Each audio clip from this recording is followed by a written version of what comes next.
नागा लोगों को छोड़िए, 1 घंटा का नागा बाबा का समय बांग्लादेश में हेल के मामला समाप्त।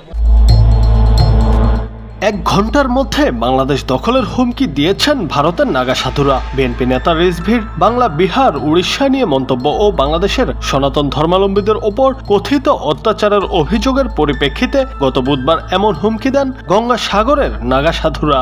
1 घंटे की मोहलत दे दो, तलवार लेके खड़ा हो जाओ तो सब मुसलमान भाग जाए, नागा उखड़ेगा तो कोई बचा नहीं पाएगा। কয়েকদিন পরই গঙ্গাসাগরের মেলা শুরু হবে। এরই মধ্যে কপিল মুনির মন্দির এলাকায় নাগা সন্ন্যাসীরা আসা শুরু করেছেন। পুণ্য করতে এসেও সাধুদের হুমকির বিষয়ে অবাক সাধারণ পুণ্যার্থীরাও।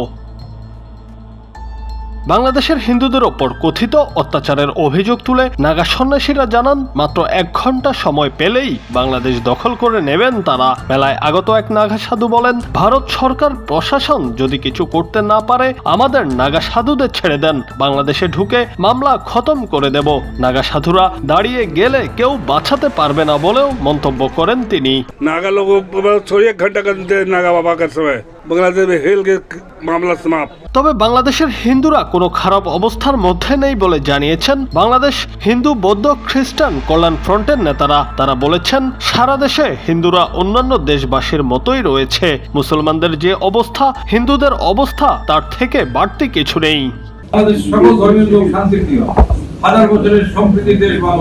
দীর্ঘদিন থেকেই ভারত মিডিয়ার মাধ্যমে বাংলাদেশ নিয়ে মিথ্যা ও বিভ্রান্তিকর সংবাদ ছড়িয়ে যাচ্ছে, যেখানে বাংলাদেশের হিন্দুরা মুসলিমদের সঙ্গে মিলেমিশে বসবাস করছে, হিন্দুদের সঙ্গে মুসলিমদের বন্ধুত্বপূর্ণ সম্পর্ক, সেখানে ভারত বারবারই সাম্প্রদায়িক উস্কানি দেওয়ার চেষ্টা চালিয়ে যাচ্ছে।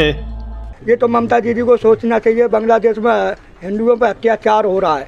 अभी हिंदू तलवार लेके खड़ा हो जाओ तो सब मुसलमान भाग जाए, फिर क्या करेंगी ममता बनर्जी? 1 घंटे की मोहलत दे दो, बांग्लादेश के फिर क्या करेंगी दीदी? जुनैद अहमद, बांग्ला टीवी।